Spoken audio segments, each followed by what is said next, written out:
लोग अपना लक्ष्य तो निश्चित कर लेते हैं, पर जल्दी सफलता पाने के चक्कर में उस लक्ष्य को अधूरा ही छोड़ देते हैं। एक नगर में एक व्यापारी रहा करता था। वह किसी काम में सफल नहीं होता तो तुरंत दूसरा काम करने लगता। उसे लगता था कि किसी एक काम में सफलता न मिले तो तुरंत उस काम को छोड़ देना चाहिए। ऐसे करते करते उसने सभी कामों में प्रयास कर लिया, पर एक भी काम में उसे सफलता नहीं मिली। वह पूरी तरह से निराश हो गया। उसी दिनों गौतम बुद्ध अपने शिष्यों के साथ उसी नगर में आए थे। इस व्यापारी ने सोचा क्यों न इस बारे में गौतम बुद्ध से कुछ सलाह ली जाए। अगले दिन वह व्यापारी गौतम बुद्ध के पास गया। बुद्ध ध्यान कर रहे थे। थोड़ी देर बाद बुद्ध ने आंखें खोली। उस व्यापारी ने बुद्ध को अपनी सारी समस्याएं बताई। व्यापारी की बातें सुनकर बुद्ध ने उस व्यापारी को एक गड्ढा खोदने के लिए कहा।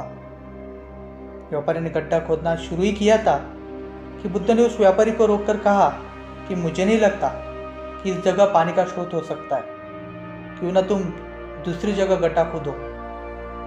ऐसे करते करते बुद्ध ने उस व्यापारी से 3-4 अलग अलग गड्ढे खुदवाए। व्यापारी को बड़ा गुस्सा आया। गुस्से में आकर वो बुद्ध से बोला कि आप इतने महात्मा हो, पर इतनी भी अक्ल नहीं कि जब तक हम गड्ढे को पूरा नहीं खोदते तब तक हमें पानी नहीं मिलेगा। यदि हम एक गड्ढे को सीमित ही खोदेंगे तो उसमें से हमें पानी कैसे मिलेगा?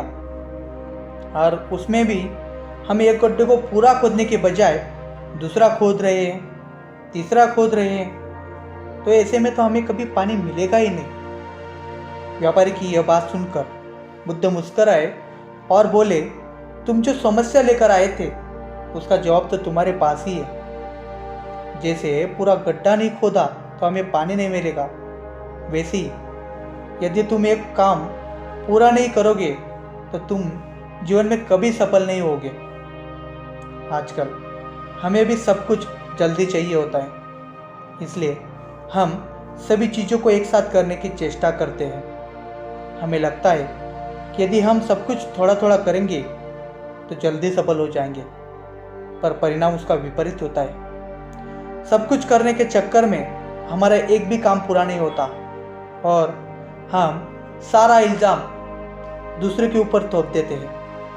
इसीलिए जीवन में हमेशा धैर्यता से काम करना चाहिए और किसी एक काम को करते रहना चाहिए जब तक हमें उस काम में सफलता नहीं मिलती।